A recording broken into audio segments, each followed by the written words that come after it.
ప్రాంతంలో అక్కడ జగ్గంపేట సెంటర్ లో సంక్రాంతి సంబరాల పేరు మీద ఉదయం 8 గంటల నుంచి మధ్యాహ్నం 1 గంట వరకు ట్రాఫిక్ డైవర్ట్ చేసి ప్రజల్ని నానా అవస్థలు పెట్టడానిక మిమ్మల్ని గెలిపించిందని చెప్పేసి అడుగుతా ఉన్నాం మేము. చాలా పొరపాటు. ఎందుకంటే మొన్న జరిగిన గౌరవ ముఖ్యమంత్రి శ్రీ నారా చంద్రబాబు నాయుడు గారి జన్మదిన వేడుకలు కూడా జగ్గంపేట సెంటర్ లో ఇదే ప్రాంతంలో బ్రిడ్జ్ కింద పెద్ద స్క్రీన్ ఏర్పాటు చేసి ఆ స్క్రీన్ మీద ఇంచుమించు 2-3 గంటలు ట్రాఫిక్ ఆఫ్ చేసి ఆ స్క్రీన్ మీద అక్కడే మొత్తం అందరూ కుర్చీలు వేసుకుని అక్కడే ఏర్పాటు చేసి ట్రాఫిక్ ఆఫ్ చేశారు ఆ రోజు. అదే రకంగా గౌరవ శాసనసభ్యులు శ్రీ జ్యోతుల్ నెహ్రూ గారి జన్మదినం సందర్భంగా మొన్న పరిణయ ఫంక్షన్ హాల్లో పెట్టినప్పుడు కూడా ఇంచుమించు 1 కిలోమీటర్ హైవే అని వన్ వే ఇచ్చారు. మళ్ళీ ఆ హైవే మీద మళ్ళీ ఆ కోలాటాలు డ్యాన్సులు ఇవన్నీ. అంటే మేము కోరేది మీరు పండగలు పుట్టినరోజులు ఇవన్నీ చేయండి, మేము కాదంటలేదు, దానికి వ్యతిరేకం కాదు. కానీ సామాన్య ప్రజల్ని ఇబ్బంది పెట్టమని ఎవరు చెప్పారు మీకు? ఇది కరెక్ట్ కాదు. అధికారులు మేము అడుగుతా ఉన్నాం. ఇది అధికారికంగా జరిగిన ప్రోగ్రాం అంటే ఇంచుమించు 5 గంటలు ట్రాఫిక్ డైవర్ట్ చేసి ప్రజలకు కష్టాలు పెట్టి సమస్యలు సృష్టించి అక్కడ అనేక రకాలుగా ఇబ్బందులు పెట్టి మిమ్మల్ని అక్కడ జరపమని అక్కడ 4 రోడ్లు కూడలు ట్రాఫిక్ నియంత్రణ చేసి అక్కడ జరపమని చెప్పేసి మీకు ఎవరిచ్చారండి ఆర్డర్? ఎవరిచ్చారని అడుగుతా ఉన్నాం.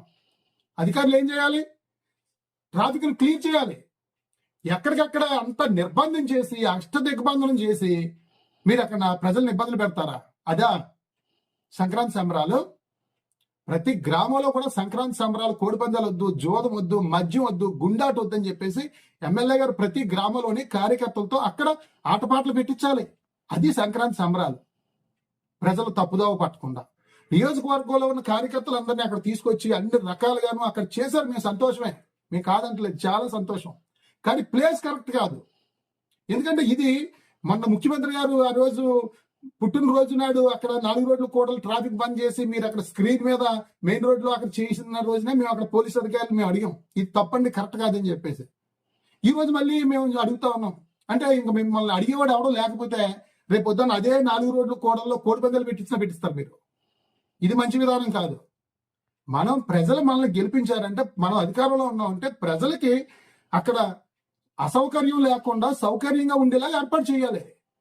చాలా పొరపాటు. మేము అధికారులు అడుగుతా ఉన్నాం, ఎవరు పర్మిషన్తో మీరు పెట్టారు? అక్కడ ముందు రోజు ఆదివారం అక్కడ ఎమ్మెల్యే వెళ్ళి చూశారు ఆ ప్రాంతం. అక్కడ ఇన్ని 100 మంది వచ్చే వాళ్ళకి ఇన్ని సాంస్కృతిక కార్యక్రమాలకి అక్కడ ఇబ్బంది అవుద్ది. కనీసం సోమవారం సంత, పండగ సంత, ఎంతో మంది 1000 మంది వస్తారు, ఇక్కడ వద్దు, ప్లేస్ మార్చండి అని చెప్పేసి ఎమ్మెల్యే గారు చెప్పాలి. చెప్పలేదు. మళ్ళీ పైగా ఎమ్మెల్యే గారు లాస్ట్ ఏమన్నారు? ఈ యొక్క సంక్రాంతి సంబరాలని అధికారులు ఏ రకంగా నిర్వహిస్తారో చూస్తాం.